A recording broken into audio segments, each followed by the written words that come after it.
Hello and welcome to the Never Ending Cast. As always, my name is Johno and I'm once again joined by Joey. How you doing, Joey? Not bad, thank you. Great. And we are in the last game of the last round of Swiss at the UK Nationals. So we're still with Tom and Stuart. So on the left we have Tom Edwards from kind of nearby to us. It's not really local, but we're going to claim it. Playing his RP. And on the right we have Stuart Taylor, and I've got no idea where he's from, playing his Reina. So this is the last game of the last round of Swiss. So we are confident, based on how we think it's going to go, that Stuart's through. In fact, he is. I'll just tell you. Tom will feel like he's got to win this one. So there's still quite a lot of it's a bit close. I mean, 10-4 should make the cut, but it's not. No one really knows. So. Yeah, even if he drops it, he might be okay. That's right. So he's now had 3 losses, and Stuart has 2. That's right. So nice baby from Tom. Nice setup. That's what you want. And from Reina, we've got he plays I've had worse. I guess you're pretty confident there's no net damage in this. Yeah. You might worry about net damage. Net damage. I mean, we saw Sarugi much earlier. But you can just be careful about that. Yeah. Just play carefully around that. I've had worse is kind of a Greek surrogate. So I think isn't it? Sunju res early. Sunju, yeah. So good economy, starting economy from RP. So we see Reina. We've got a. As sort of alluded to at the end of the last one, it's probably a headlock or something like that. Like that's the most common and represented Reina deck. That's it. And I mean, her ability feeds in so well to a kind of denial strategy. The extra credit cost for everything it adds up, and you can Vamp really pressure. Faction, Lamprey Faction. You import Crescentus for 1 influence, and it is really horrible. When people have felt what it's like to have the lock on fully, it's not a lot you can do about it. Knight is also common for the lock. So it's check on HQ. He's not moving the knight, but presumably he's going to go after Sunju. But unfortunately, it was click through run. So I guess he was click 2 run, I should say. So I guess he was hoping to bounce or face check or whatever, and then knight on the Sunju and run it. But unfortunately, he's lost click to Enigma. So he could run and check, but he wouldn't have a breaker, and he'd probably get stopped or whatever it is. So this is where it's really interesting because as I sort of mentioned at the end, I was playing Headlock Wizard during this tournament, right? And Enigma on HQ is sort of where Headlock Wizard doesn't work so well. Because when you got the lock on and they got no credits, they can credit, and then re-res the Enigma. Credit, re-res the Enigma. Even if you present it. Yeah. Okay. Where this is where Reina really is great because it's portals. She means that there's so few ice that will be able to break through the lock. And it's really nice, but Wizard gets the lock a lot easier because he can be trashing that Sunju and trashing things. He can get all the economy assets trashed early enough that you get the lock early, but they wriggle out so much quicker than if you're Reina. Reina can hold on to that lock for the entire game until she wins. Sure. Yeah. Okay. It's great. So we've got to assume the plan is to get Tom down to 0 credits and then drop a keyhole and keep him at 0 credits and keyhole. Like that's. Yeah, maybe. I mean, we'll have to see how it shakes out. So this time he plays differently. He runs archives and then knights and runs to trash the Sunju. If you're planning on playing a denial strategy, you absolutely need to kill Sunju because it's just. Before you even begin to get a lock on, you need to have every single economy asset trashed. Gone. And Tom very correctly trashes the ice to trash knight. I quite like that. It makes a knight kind of a pseudo parasite, but so be it. To install a new remote, it doesn't res this, so it's not Sunju. So what do you think it could be? Yeah, Metro Health Clinic maybe, or freeze? Starting building a scoring remote maybe, or I did see actually a DBS in his opening hand. Yeah, it could be. So anything like that just kind of helps to improve his state. Looks like it might be interesting in resin.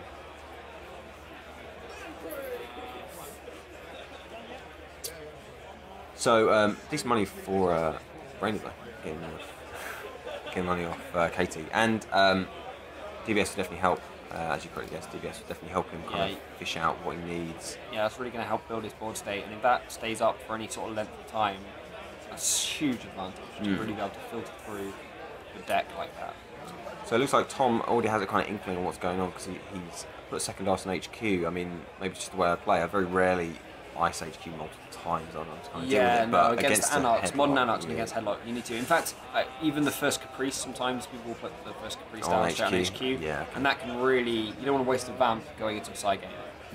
So he discards the Lamprey. So he discards the Lamprey, but he's got Liberated. So I guess if you think that vamp is the plan, then the plan is to use things like Liberated Counts and Katie to just get really rich, so you're much richer than the Corp, and then you hit with the vamp and just pin them down. Yeah, you need the Lamprey there to keep them pinned.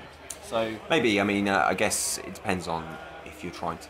Sure, yeah. If you want to keep them strictly at 0, so they can't raise anything.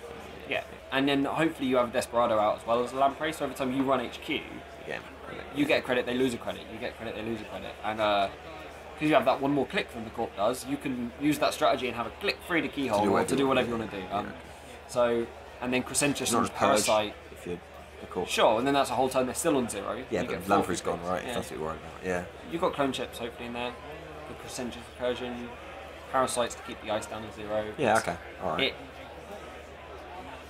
So, yes. So as you correctly guessed, he's going to hunt out all economic assets. Yeah. I wonder what this other one is in this one. Could be this one. Other one that's defended.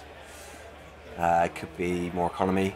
Could be a Jack against Headlock, particularly Headlock Wizard, but maybe even Headlock Reina as well. You've almost got to protect those.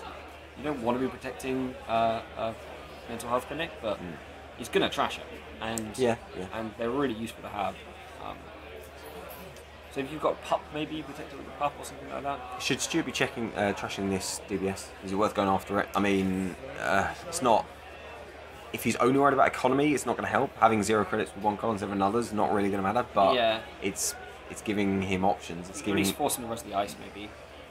I mean, I feel like if you want to, maybe there are some assets you want to pressure him on others, but letting RP have 1 or 2 cards means they're going to get what they want in the right order. I mean, RP is quite combo focused. It's not combo, but you need to get cards in certain order, and when you need the way RP soon. loses. Is when their cards come in totally the wrong order. Yeah, cards come and they're not ready for it, or they're not getting what they want.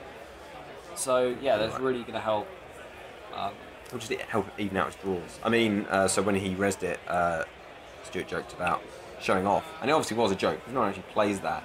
Although I've seen that, you throw in a 1 of something like that. I had a game on Octagon the other day where I went 13 deep on R&D. Yes. There was only like maybe 18 cards in the deck, and he was like, "There's 12 points in the bottom 4 cards." Okay. Because he'd been DBSing them away, and he went out. Okay. He's like, "The only agendas were in the bottom 4 cards." So I was like, showing off. I needed to come up. Yeah. But no one actually runs showing off. It's a pity. It's cool. 1 of, yeah. But the problem with showing off, I find, is that Seb from Oxford had it in his crazy double dig deck where he went dig like 18 cards down and he didn't dug 18 cards up. That was it. That was that amazing max deck. Yeah. Okay, so Jackson fires to return Sunju is the only card we know about, and 2 other cards. So I guess the hidden card he obviously overdrew on that turn, so presumably he was throwing away some future perfects and stuff he didn't want to deal with yet. He obviously doesn't feel set up. He'd like to have a Caprice around, or a bit more ice, whatever it is he needs. Now, obviously, the DBS, those things have been shuffled back around. So I don't know. Yeah, that's true. Helps anyone in particular, but it's a thing. I mean, it depends what you saw, I guess. But he's definitely digging for more economy assets. I think he's got a remote to put them now as well. So Vigil's interesting. Yeah, I quite like Vigil, but it's I quite like it as a generic Anarch console. Like it doesn't fit. Yeah. Is it good for denial? Because if you think they're just going to click for credits and that's all they can do, then so I guess it works really well. And you see he's lucky finds in the deck as well, so that's clearly where the influence that otherwise would have been Desperado's gone. Sure. Okay. So for me, I put Queen's Gambit in the deck instead of Lucky Find, which I find better. It's free to play, and there's so much Caprice and Ash. It's so easy to hit. It never backfires either. Never. There's no downside. And not once did I Queen's Gambit of Vitruvius. I may have done that once. Okay. But you normally can see a Caprice or see an Ash. So you get Queen's Gambit, and that extra influence means you can sort of vigil out for Desperado, and Desperado is amazing in this game. Yeah, okay. Especially when you're using Eater. I don't know when you're using Eater, but... Okay, so Parasite on Enigma means that he's happy to go away. It looks like he's happy to kind of not run. I mean, maybe he's just building up because he knows that eventually he's gonna get the vamp or whatever. He's gonna eat a vamp in, and then it's just... It doesn't matter what ice he puts everywhere else. Yeah, it's so Vigil's quite interesting. Actually, it was quite interesting in this game for Vigil because so in this turn it fired, but what happened was that Stuart occasionally he forgot when to ask, to check Vigil, and basically from now on, every time he remembers to ask, Tom doesn't have 5 cards in hand. Sure. And there's a couple of turns when he forgets to ask, and Tom does have 5 cards. So I don't think Vigil fires again for the rest of the game, but sure. But it still gives you a couple cards. I know card advantage isn't a thing in Netrunner. Yeah. Card advantage. I mean, it's click advantage. It's less of a thing. Yeah, that's right. It's less of a thing. It's than in the other game we don't talk about, but it still gives you cards. Yeah. Clickless draw, clickless anything is good. Yeah, I mean, if it's firing every turn, you turn into like you get like Max's ability tacked on or something. Yeah, insane. that's right. That's right. And if the court players around it, they start throwing ice down before they want to, or maybe they're playing suboptimally. yeah, because they're not doing. You're making them think about it, and anything that affects the other side of the board and makes them play differently and not play their own game is a good thing. So I like Vigil. I like it a lot. So Stuart's playing very slow. On that turn, he drew and he used KT and liberated counts and he installed daily cast. So he's all economy at the moment. He's just building up. If I'm Tom, like alarm bells here, you need to get a Caprice down HQ onto HQ with something that is nice. He openly said to me a bit about how he doesn't like the headlock matchup. So I remember telling him a little bit, like as a headlock player, what I don't want to happen. And my advice was, you put your protection onto HQ, and then you'll like the deck falls apart. Like Christian Grid, if you've got it, if not Caprice, can really be a problem. So I think that conversation may have been not. So yeah. I'm not sure whether. I don't know. Yeah. He's aware, but if this is a Caprice in this remote, I mean, it may not matter if he can. If he can start pushing out agendas, because Nisei counters will stop Vamps dead in their tracks, right? So if you can force out a Nisei, and I think that's what Tom needs to do, is set up a 2-ice remote. So there's Eater. So we set up a 2-ice remote with something in it. Let's assume it's a Caprice. If he can start pushing to agendas, and if Eater is the breaker of choice, then Ice will defend stuff. Again, we're in a weird state in the game at the moment where Ice is basically useless. Ice, Subroutines and Ice never fire anymore. Yeah. But if you can end the run, if Eater is his only real sort of breaker, which is how I ran it today for sure. Like I only had Eaters. You can't run a remote unless you vamp. Like that's just you can Crescentius and then run again, Crescentius and then run again. Yeah. But you So that was an interesting turn. He installed 2 cards of the remote. He did trash the card that was already in there, so it also wasn't a Caprice. Is it Trap, Age of World or something? Who knows? But he has installed 2 cards in advance of one of them. Now, I think we have to assume we've got an agenda. Yeah. Nisei is the obvious. Nisei would be it could be an NFPD. If that's just what he's got. The thing is, that money on KT, I mean, I can foresee a clear KT vamp on the remote now. And if he's got vamp, he has got vamp. Okay, all right, yeah, we've got an issue here then. So he was essentially waiting for Tom to do that. Like, maybe you're right. Now he's forced his hand and. So he's going to clear KT and he's liberated and vamp. So this is. So I just want to click 3. Okay, all right. So do you bother rezzing? Because he wants to keep the lock on. You're going to lose your money. Okay, alright. Yes, I suppose so. He's gonna, if you res the ice, you're going to force him to parasite it or Crescentius it away before. Do you res Nisei? I guess you're just saving 2 credits. You're not going to get to use it. Sure. I don't know. He's going to trash it anyway, I guess. Maybe not. So Lotus Field is amazing here. That's going to need to have a Crescentius de-res it if he's going to do the old-fashioned lock. Okay. So yeah, I mean Lotus Field is just good ice. I mean, Eater will get through it for 3, but it's. Can't be parasite 3 away per run. That's it. You can't parasite. Heimitsu is obviously broken for 1, so that's less of an issue. And Vamp, so he's got 26 credits because he's been building up for a long time. So pretty obviously he's going to spend 7 to bankrupt RP, and we're going to see a run on that remote or click 4. Yeah.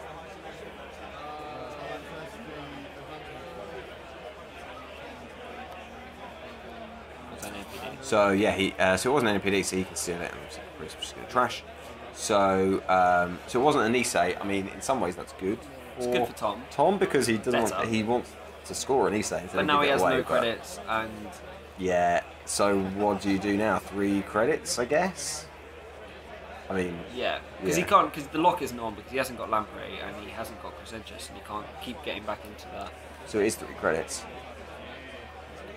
So you try and build back up again, get some economy assets running before he can do it again, essentially. Okay, so we've got Keyhole. So now this is the plan. We've only got 1 ice on R&D. He might be able to res it, but not only if it's not very good. It's not going to keep Eater out. So pop. Okay. So in many ways, that's not the end of the world. Big parasite. So we're going to see a keyhole. So let's see what we got. Kill Caprice. That seems pretty reasonable.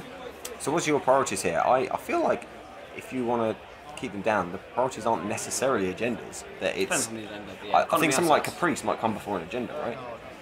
If it was a Nisei, possibly. Maybe, but even I mean, Caprice is probably the worst card you can see them draw. But also, right? but also Sunju's and So Sunju mental is health such good. clinics. I mean, mental health clinic is very slow, but Yeah. Sunju is Sunju's faster from this. They're both clickless. Either way, so this is a sort of bad situation for Tom. Yeah, I'd say so.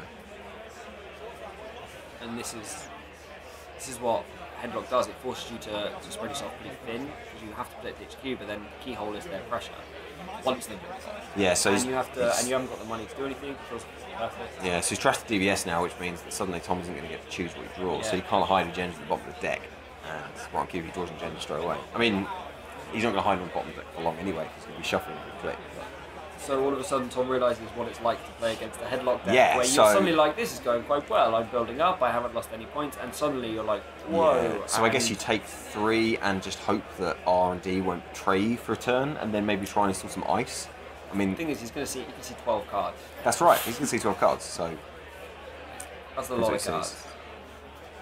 So there's a Nisei, and that looks like it might be Future Perfect. So what's the choice here? I guess it's the Nisei. Nisei, yeah. Future Perfect's obviously worth more points, and if they haven't got any credits, it's easy to win the side game, but... He's not in a. Nisei's Tom's not in a certainly situation tracks. to be able to score that. Yeah. That Future Perfect. That's card, true, yeah. so- If something goes in this remote and it's double advanced, then we should run it. So, obviously because of the Vamp, Stuart's tagged, so I guess the thing about Katie and Liberate counts is you only use them until you play Vamp, and then you just ignore them for the rest of the game. Clear the tag would be the other. You can clear the tag, but he's not. And if you've got Xanadu down as well and Scrubber, which is quite common, then you need to clear that tag. So we had a clone ship trashing installing Parasite to trash the pup. So now R&D is entirely undefended. So we're going to see, I expect, a lot of keyholding in the near future. That's what Keyhole does. Yeah, that's right. It's insane pressure. I mean, it doesn't get a lock on, and people call that, but you cannot argue with the sheer number of cards. Oh wow, it sees. Hades Fragment, okay. Yeah, it sees so many cards. Like, so many. Just for sheer access numbers. So he's going to run archives. Let's see if he can raise this thing. So it's a crit. That's not the end of the world. It means he can Installs the install. Hades. Or the Nisei. Yeah, either one. It depends what he wants to give up, I guess. He can install something. So actually, Stu has a bit of a think about this, but he actually can't break it anyway because it's not even Lita. It's strength 6. So you use 5 So he can credits. use 5 for us to break it. So he actually can't break it. You probably wouldn't anyway. You let it install because you want to access, right? It's 2 agendas, so you're going to get 1. Yeah, because you use each And there's 1 face down card. Ooh, could be on the agenda. I imagine it's not. So yeah, so there's 5 points in there. So if Critic's going to fire, it has to score it. It's all an agenda, right? Yeah, or To do you avoid losing, install so- Sunju or something? Well, no, it's 5 points in archives. So Oh, and he's got 2. So Oh, he's got right. 2. Oh, he's So only got the NAPD. I That's forgot about it. the So NAPD. Yeah, you have to install that. agenda. And then he runs and steals it. Yeah, the alternative. So the alternative is there are 2 other cards in here, and I wonder if this was a different direction this game could go. Because there are 2 cards in this archives that he could have used installed with Crick. You've got Caprice and Ash. Okay. Now He's got 2 credits. he can't. Right, he can't install Caprice on archives and it fire because of the weirdness of the timing of Caprice. Because he'd have no window to res it before it fired. But he could install Ash on archives, and it's what, base 4, so he could boost it beyond.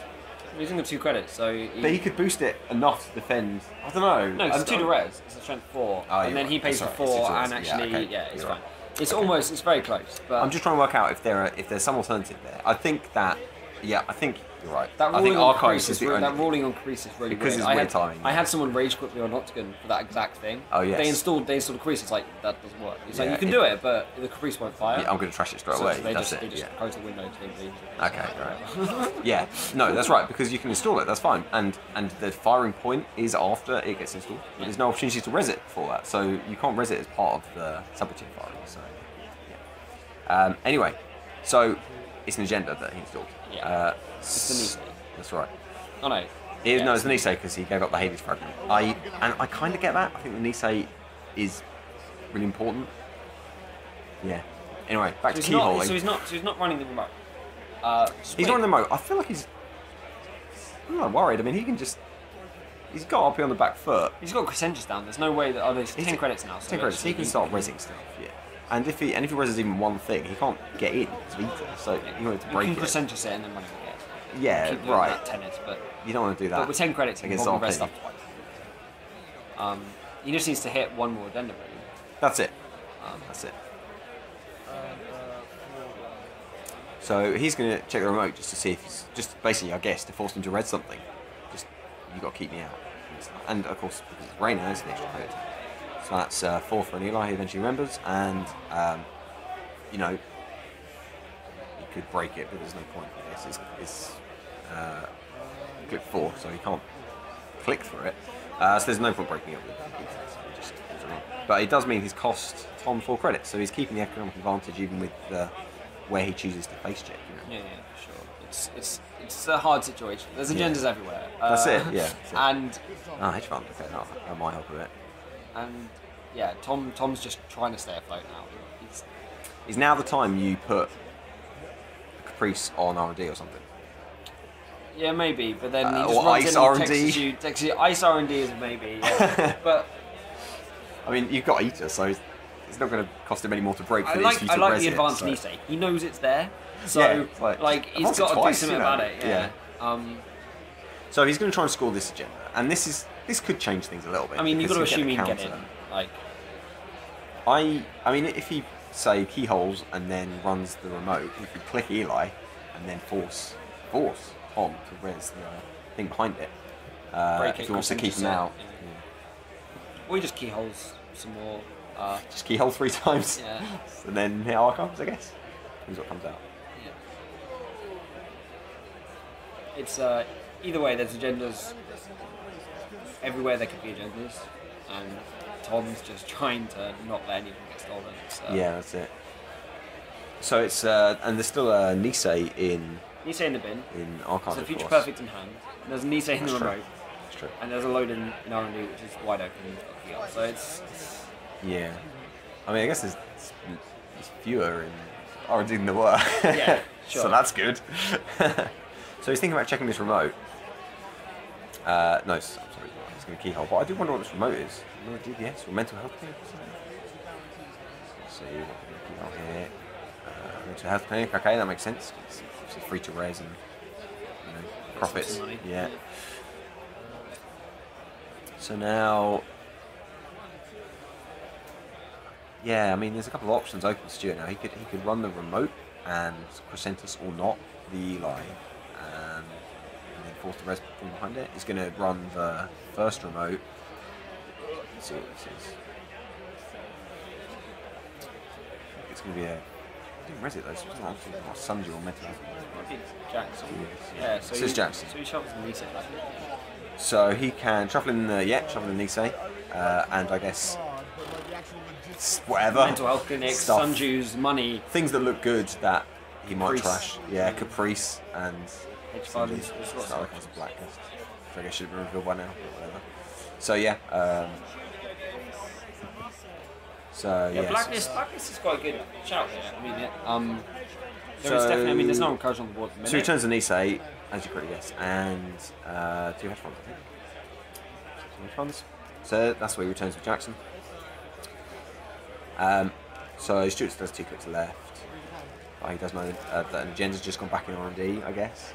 I feel like now that there's nothing in Archives, I can't work out if you should attack this remote. I mean, he's going to score a Nisei, but what's that going to do? It's going to stop you on 1 Archives run after a keyhole, I guess? Yeah, I mean, he could pay 4 credits to break Eli, Crescentus, and then run again.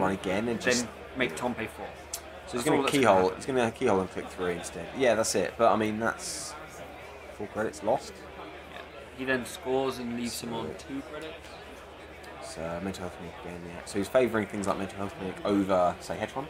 So even though in theory the gain from hedge fund is greater, obviously the cost of entry is so much higher. Although he's not keeping him below 5 anymore. Sunju, yeah. So choice. So it's all the economic assets. So, although Tom doesn't look in a great position, he's in a lot better position than he was 2 turns ago. He's about to have a Nisei score. He's going to score a Nisei. And there's no agenda but he still hasn't I-star a D, so there's no defence whatsoever. You can't really call it a good position. No, but, it's a terrible position. So he's got a Nisei, okay. He's got a Nisei. He's got 2 points on the board.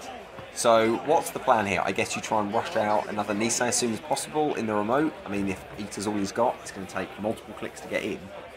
Okay. There's 2 agendas. So there's a bunch of agendas. I think it's 2 future picks. Oh no, yeah, 2 future picks. Okay, so that's game in the bin, but there is a crick.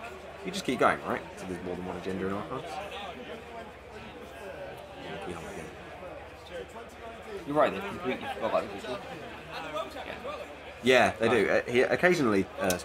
The thing is, if he runs in, he gets the Nisei into the remote. And again. 3. So there's 2 agendas in our cards, Future Perfect and a Nisei. There's 8 points left in the deck, and there's 3 in hand. So there's actually 5 points left in the deck. Yeah. Okay, so there's a Nisei. So there's now 3 agendas. There's 3 points. There's 1 agenda in the deck. So there's 3 agendas in archives, which means he can run. So I think I like this, because if he'd run them and there were only 2, then he could use Crick to install one of them, say Nisei, and then use the Nisei counter, so he concedes, because he can't, So, he would have got the points out of archives, whatever it be. So, yeah, there was a real pressure, and I feel like Tom's on the back for the whole game against, I don't know, a pretty convincing headlock Reina. Is that what you expected? It's not pure headlock. It might be. We saw Crescentious. We saw Lamprey and stuff. Yeah, Lamprey. He never used it. So we assume that is the headlock shell, but he never really did the headlock thing. I mean, he vamped. Yeah, he vamped once, and then it was just Eater. And then he had the pressure on. Tom wasn't in a situation to deal with the vamp at the time, so the pressure ramped up.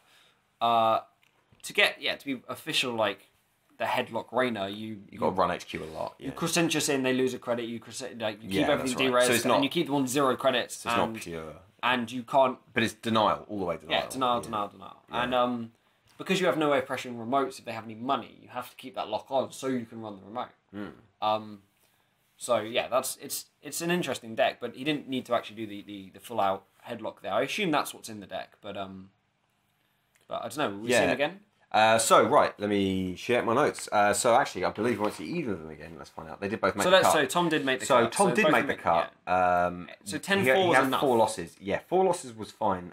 So some people got in with 9.5 wins. 8.5. 9.5 wins made the cut. There might have been some with 9.5. Oh, so 9.5 wins. 9.5 wins. Yeah. So 4 losses. More than 4 losses in. It was actually a clean cut as well, which was really nice. So 9.5. Yeah, I don't remember. Was that right? There was 3 people on 9.5 wins, and then 17th place. Is that definitely right? Because only 2 people 9.5 got in, according to. Oh, sorry. And then 17th was Laurie, and he was. He was 9 wins. He was 9 wins. There was about 30 of us in that bracket of 9 wins. It was an insane amount of people on 9.5. Yeah. Who didn't make the cut? So. Yeah. Okay. Great. All right. So in terms of they both made the cut, so that's good. But that's in terms of which person you'd rather be in that matchup. RP was just, I don't know. I felt bad watching it, and if I'd been sat behind that deck, I'd have felt even worse. I know Tom was afterwards. He was pretty diminished. He didn't think he made the cut, but I was like, dude, you 10-4, you've made the cut. It's totally fine. Like, I was still thinking that I could have made the cut at 9-5, because I knew I had a very good strength of schedule. So I was like, you actually came quite close then. So how was your Swiss then on the day? My Swiss was interesting. Like the super buy that Zach kindly gave me because he couldn't make it helped a lot. But then I hit Laurie round 1 and went 0-2. So So I was 2-2 off the back foot. But then I fought my way back up to like 7-3, I think, and I was on maybe table 6 or 7. But then Brendan 2-0'd me. So essentially, you got 2-0'd by Laurie and 2-0'd by Brendan. That was like my losses for the day. Right. And then I climbed back up and ended up like 20th in my strength schedule for top 16. So it was close. But with the super buy, five losses was just too many. So it was close. But what about you? Where did you finish? Oh no, I was terrible. I think I was like how many rounds was it? Wait, what was it? It was 14 games. So I think I was 2 below even. So I think I was 6 and 8. Something like that. 6 and 8, something like that. I think that was right. But you were in the 70s, 80s. Yeah, I was below. I was below 50%. wins. I got a couple of wins on each side, basically. Yeah. Sure. So, yeah. Yeah. But that's as it. we said, listeners, I think 156 There was a lot of turned people. up. Yeah. We sold 184 tickets or something silly, or 170 Oh, was that right? something tickets. And there was still some no-shows. It was some no-shows. It was a long way. Yeah. Like Birmingham. For some.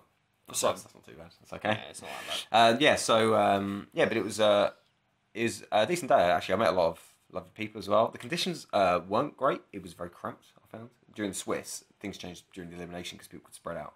But I found it very cramped during the Swiss. I don't think it was too bad. Like. It was good light, and there was enough space. I mean, it wasn't huge, but we were also competing in a hall with the X-Wing National Championships, there were other the games Conquest going on, National Championships. There were too many. It was too loud. As in the TOs couldn't easily communicate to everyone at once. They needed a PA it was system impossible. badly. Like, they must have lost their voice. They were just so shouting, badly. and they just couldn't. And shout out to them for It was such a great long room. grand tournament as well. Yeah. Like running a 160 player tournament is that's hard work, and they did a great job. Yeah, they did. Yeah, but it was a good day. I mean, it was, as I say, it was really nice to meet a lot of lovely people, whether I played against them or not. You weren't even going to play though, right? So no, you just wanted to go and film and have a good day. I only decided at the last minute to play because you had that spare ticket. Because you got a free ticket, so you so passed your ticket to me. Yeah, okay. Yeah.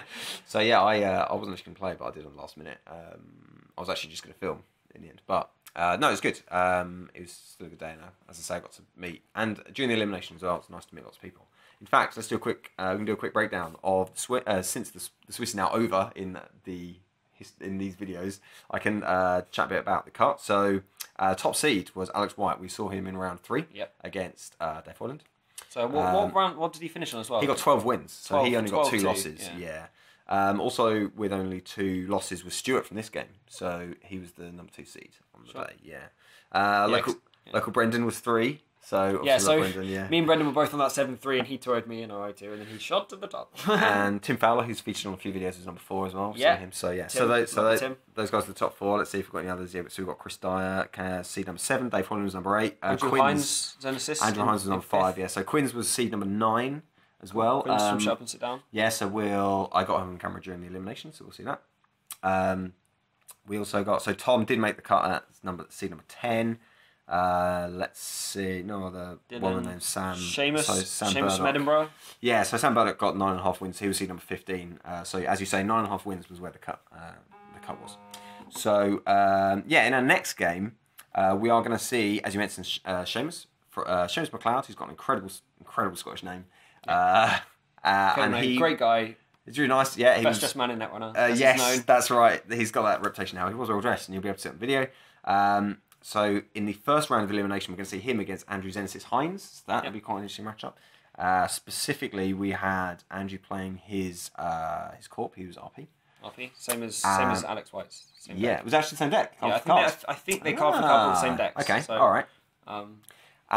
So maybe not too many surprises then in that. Yeah. And Seamus was playing Kit. So now Seamus's Kit deck had a lot of chat because it was quite it was a pretty rare ID. Like the top...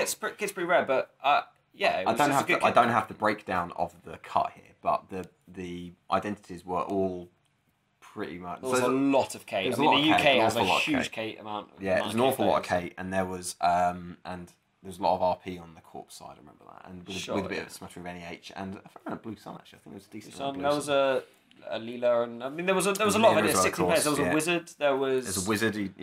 There was all sorts of players, and this is Wizard before Wizard was definitely a big thing. Anyway, so we've got Kit. So that'll be quite a nice one because it was quite an interesting game actually. So yes, that'll be our next video. So we're looking forward to that from the first of our elimination videos. So thank you, Joe, for helping me out with this commentary. Thank you very much. And thank you for watching. Enjoy the cut. Yes. Thank you for watching, and we'll see you next time.